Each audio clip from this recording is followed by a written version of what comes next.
Hello friends, Baltmatrix here, and today we are taking a look at Transformers Legends Autobot Clones. I picked this setup over at BigBadToyStore.com. It comes with both of the Autobot clones. We'll turn the box around and you can see we've got Fastlane, whom I've already reviewed the USA version of, and Cloudraker, again, who I've already reviewed the USA version of.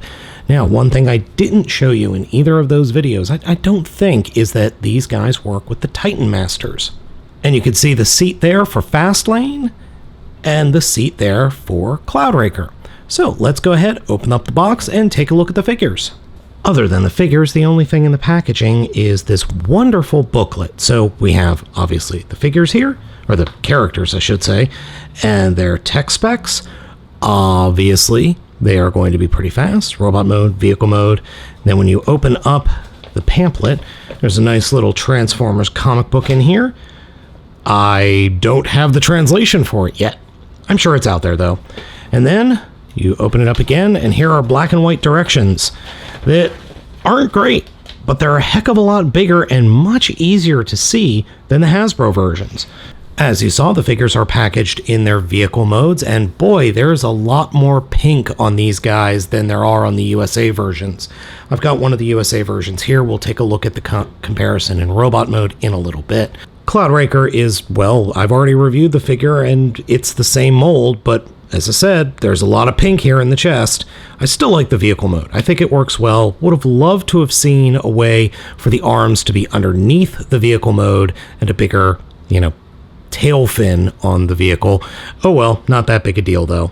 Fastlane, the dragster, is still just literally the robot mode falling on its back and putting its arms over its chest. That's it.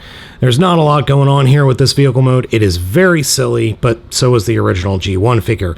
Oddly enough, I've never actually seen the G1 clones in person. I should probably look at getting those. So we're going to have to go with Prime Masters instead of Titan Masters because I've pretty much put all my Titans Returns figures away. So here we see that they are able to sit on these guys with no problems. In fact, the little silver parts where their crotch is in robot mode is actually the perfect spot to peg in the back part of a Titans Returns or Prime Master figure. Fastlane's transformation is exactly the same as you might think. Fold up the spoiler, fold out the arms, which will then flip out or flip the tires to the back, flip out the fists, split the legs apart, flip out the feet, and then turn the spoiler and the head around 180 degrees and fold the spoiler back down, and you've got the little robot mode, which is quite good. I like it a lot.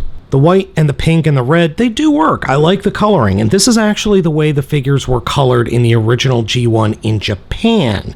In the US, as you know, they were all red, and I appreciate that there's not a heat-activated sticker here on the chest. I'm not sure what that is. I think it's supposed to be a hover car of some sort. And the face sculpt is good. The face is actually pink, and the visor is well painted. Fastlane doesn't have much in terms of posability. This is a Legends class figure, as you know. Head does move side to side, but is affected by the spoiler, ball joint in the shoulder, ball joint in the elbow, ball joint at the hip, swivel at the thigh, and then an over 90-degree bend at the knee. It works well, and it also has the split-apart leg gimmick that Cloudraker has. So there is that. They are pretty much the same versions. I mean, they are clones, so they do have the same parts and all. And speaking of Cloudraker, his transformation is pretty simple as well. Take the jet mode head, or jet mode cockpit, fold it up along the back, and flip it around like that. Take the legs that are on the side of the jet mode, fold them in, and I have to give Takara a shout out. These pins at the hips are super tight, which is good. They should be. Fold the feet down, collapse the wings into the back of the legs on both legs. So fold the feet down, collapse the wing, fold it down, then flip the arms out, fold them down, flip the fists out of the forearms, take the head and turn it 180 degrees, and we're done. And again, we have a pink torso with red arms. As you just saw, the legs are pretty much identical. The coloring is identical. The chest tattoo, we'll call it, the chest sticker is that of a plane, and the head is almost exactly the same. Now, the figure that I called a USA version of Fastlane, actually, it's the USA version of Cloudraker that I've got here. So as you can see, the molding is exactly the same. They are the same figures mold-wise. Paint-wise, very different. Crotch is a different color. Top torso and upper hips are a different color. Faces are different colors. As you can see, the head sculpt's exactly the same, but the face is pink, while the visor is a different, brighter blue. Quickly transforming Cloudrakers back into vehicle mode, you can see that the paint differences continue here.